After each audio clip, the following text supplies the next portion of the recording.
Hello दोस्तों, राधे राधे। कैसे आप सभी? तो आपका हमारे चैनल पे स्वागत है। आप लोग कैसे हैं जरूर बताइएगा। तो आज हम आप लोगों को बताएंगे मकर संक्रांति के बारे में, मतलब उत्तरायण, पोंगल, खिचड़ी। तो इसके बारे में हम आप लोगों को बताएंगे। तो इस त्योहार हमें 2025 में कब मनाना है और पुण्य काल का मतलब, दान का मतलब, स्नान का समय क्या है वो भी बताएंगे।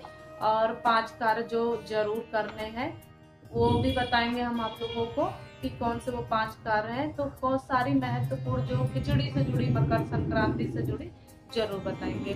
तो क्यों मंगलवार का दिन पड़ रहा है तो क्या हम खिचड़ी बना सकते हैं, बाल धो सकते हैं? तो सारे प्रश्नों का उत्तर हम इस वीडियो में आप लोगों को देंगे। तो इसलिए हमारा वीडियो पूरा देखिएगा आप लोग। और अगर हमारा वीडियो आप लोगों को अच्छा लगता है तो आप हमारे वीडियो को सब्सक्राइब करिए, बेल आइकन प्रेस करिए और लाइक करिए, जिससे अगर बेल आइकन दबाने से जिससे हमारा नोटिफिकेशन आप लोगों को सबसे पहले पहुंचे। तो आज हम आप लोगों को बताएंगे मकर संक्रांति के बारे में। तो चलिए वीडियो शुरू करते हैं। तो मकर संक्रांति और खिचड़ी का पर्व हम 14 जनवरी को मनाएंगे। दिन है मंगलवार 2025 में। कुछ लोग कहते हैं कि हमारे यहाँ 15 को बोला जा रहा है, तो इस बार ऐसा कुछ भी नहीं है। कभी 14 को पड़ता है, कभी 15 को पड़ता है।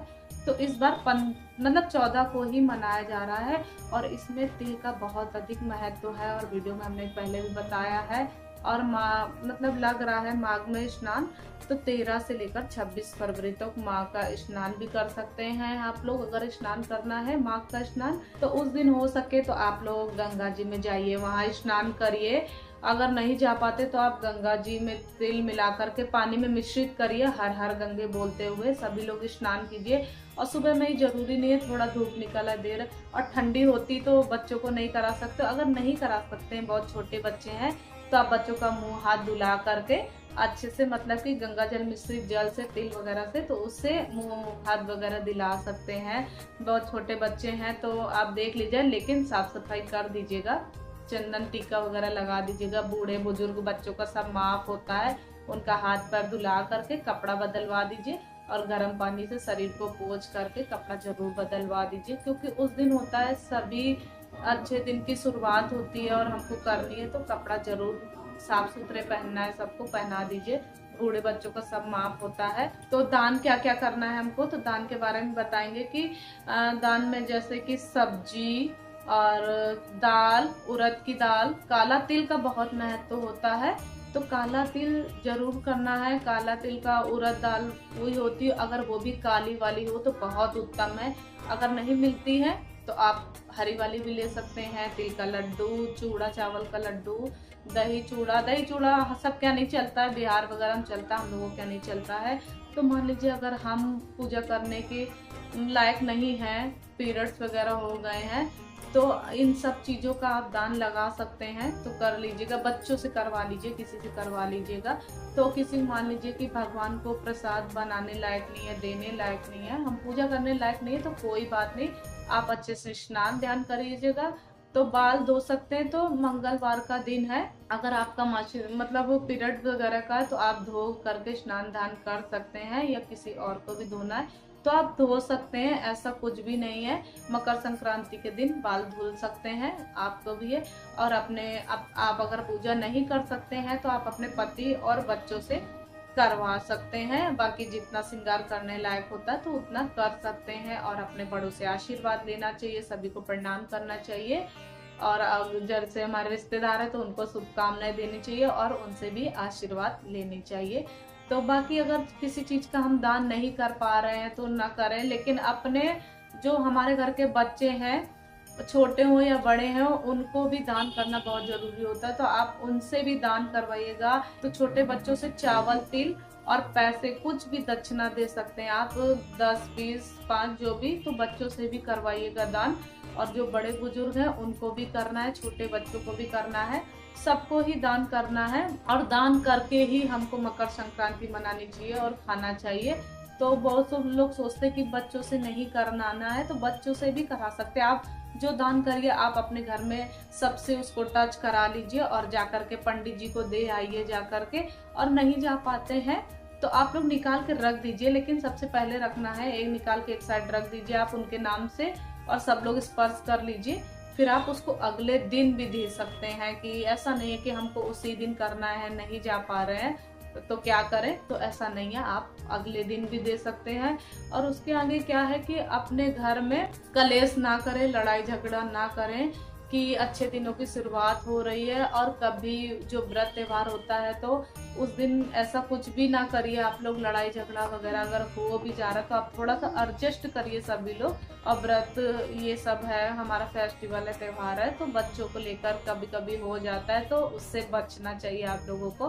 तो ये था कि कलेश नहीं करना है। और मंगलवार है तो क्या खिचड़ी बना सकते हैं, खिचड़ी खाना ही शुभ होता है, बनाना शुभ होता है, भोग लगाना शुभ होता है। तो ऐसा कुछ नहीं है कि मंगल को खिचड़ी नहीं बनाना है।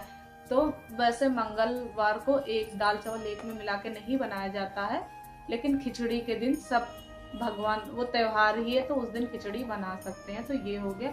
मकर संक्रांति जो होता है 14 तारीख को होता है, तो 14 चीज दान का नियम होता है। तो 14 चीजों में चाहे तो आप छोटी छोटी चीजें, कपड़ा हो गया, वस्त्र हो गया, चप्पल हो गया, सॉक्स हो गए, खाने पीने की चीज हो गए हैं, दाल, आलू, गोभी, मटर, टमाटर, सारा घी, हल्दी, सब चीज मिला करके, नमक वगैरह, तो 14 चीज हम दान कर सकते हैं। अगर क्षमता नहीं है आपके पास तो कोई बात नहीं, आप अनाज का भी कर सकते हैं, वो भी कहीं देने का जगह नहीं है। कहीं कहीं होता है कि कोई लेने वाला नहीं है तो आप पैसे दान कर दीजिए उस दिन। घर में जनेऊ जो वगैरह जो लोग पहनते तो उस दिन जरूर पुराना जनेऊ, क्योंकि वो खरमास को होता है ना, तो उसको उतार देना है और नया जनेऊ करना है धारण।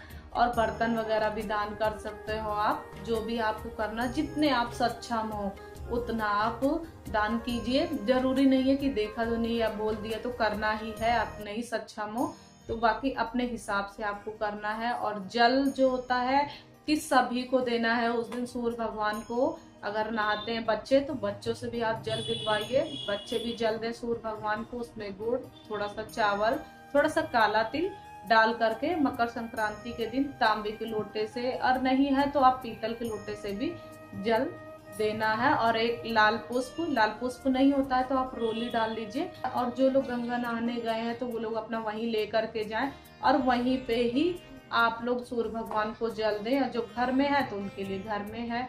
तो ये थी हमारी खिचड़ी से जुड़ी, मतलब मकर संक्रांति से जुड़ी सभी बातें। और कुछ लोग होता है कि 14 दिए जलाने का नियम है, तो ये इच्छा के ऊपर है, सबके घर में नहीं होता। जैसे कि गंगा नहाने जाते हैं तो आप वहाँ पे भी कर सकते हैं, वहाँ पे खुद भी मिलते हैं, या घर से लेके जाइए तो आप वहाँ पे भी कर सकते हैं, पीपल वृक्ष में और केले के वृक्ष में, गौशाला में। तो ऐसे कहीं भी आपको जो करना हो तो आप कर सकते हो, उसमें कोई दिक्कत समस्या नहीं है। और सबसे महत्वपूर्ण चीज है कि आप लोगों ने ये पूछा कि जैसे कि स्नान करके आएंगे तो सबसे पहले पूजा करना है कि जल चढ़ाएंगे कि दान करना है। तो सबसे पहले आप लोगों को मतलब दान करना है। सब चीज हम लोग पहले से निकाल लेंगे, जितने सदस्य आएंगे एक एक चीज सारा छूते जाएंगे, स्पर्श करते जाएंगे और भगवान का नाम लेते जाएंगे। और जो भी सजा करके पैसा, खिचड़ी, मतलब कि जो भी रखना है सबको छूना है। फिर उसके बाद हमको सूर्य भगवान को जल चढ़ाना है। सूर्य भगवान से अपने घर में कामना करनी चाहिए कि सब अच्छे से करें, भगवान सूर्य भगवान अपनी कृपा दृष्टि बरसाए रखें। फिर उसके बाद आपको भगवान को पूजा करना है। पूजा करने के बाद में फिर आप अपना बना सकते हैं जो आपको बनाना है, खिचड़ी वगैरह जो भी है तो आप बना सकते हैं, भगवान को प्रणाम कर सकते हैं। तो सबसे पहले दान, फिर जल चढ़ाना, फिर पूजा करना है। तो ये सब हो जाने के बाद तो जो काला तिल होता है तो उसका स्नान है, तो ध्यान रखिएगा कि काला तिल डाल के ही स्नान करना चाहिए। और उस दिन सबसे पहले तिल का ही लड्डू सबसे पहले मुख में डालना चाहिए। सभी को, परिवार के सभी सदस्य को होता है तो काला तिल का लड्डू खा के, नहीं है तो आप गुड़ से ही करके, तो काला तिल का ही खाया जाता है। फिर उसके बाद खिचड़ी खाइए। और उस दिन ध्यान रखिए कि उस दिन रोटी वगैरह नहीं बनाना चाहिए घर में, उस दिन पूड़ी पकवान ही बनता है। खिचड़ी दिन में खिचड़ी, रात में पूड़ी पकवान बनता है। अब हम आपको बताते हैं कि शुभ मुहूर्त क्या है।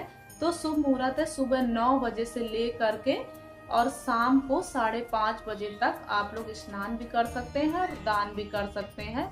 और सुबह 9 से 10 बजे तक मतलब ज्यादातर लोग कर लेते हैं, कि और जो लोग ब्रह्म मुहूर्त में करना चाहते हैं तो उनके लिए कोई बात ही नहीं है, वो करेंगे ही। लेकिन 9 बजे के बाद ही स्नान अगर करते हैं, क्योंकि शुभ मुहूर्त है 9 से लेकर के शाम को 5:30 बजे तक आपको स्नान दान कर सकते हैं, उससे पहले भी कर सकते हैं।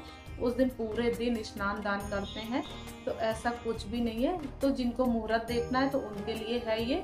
तो हमारी बातें आप लोगों को अच्छी लगी होंगी और समझ में आई होंगी। तो अगर हमारी बातें आप लोगों को अच्छी लगी हो तो प्लीज़ हमारे चैनल मतलब वीडियो को ज़्यादा से ज़्यादा शेयर कीजिएगा और लाइक कीजिएगा और कमेंट जरूर कीजिएगा। तो इसी तरीके से जानकारी लेकर के आगे भी आते रहेंगे। तब तक के मिलते हैं नेक्स्ट ब्लॉग में। तब तक के लिए राधे राधे, जय श्री कृष्णा, हर हर महादेव।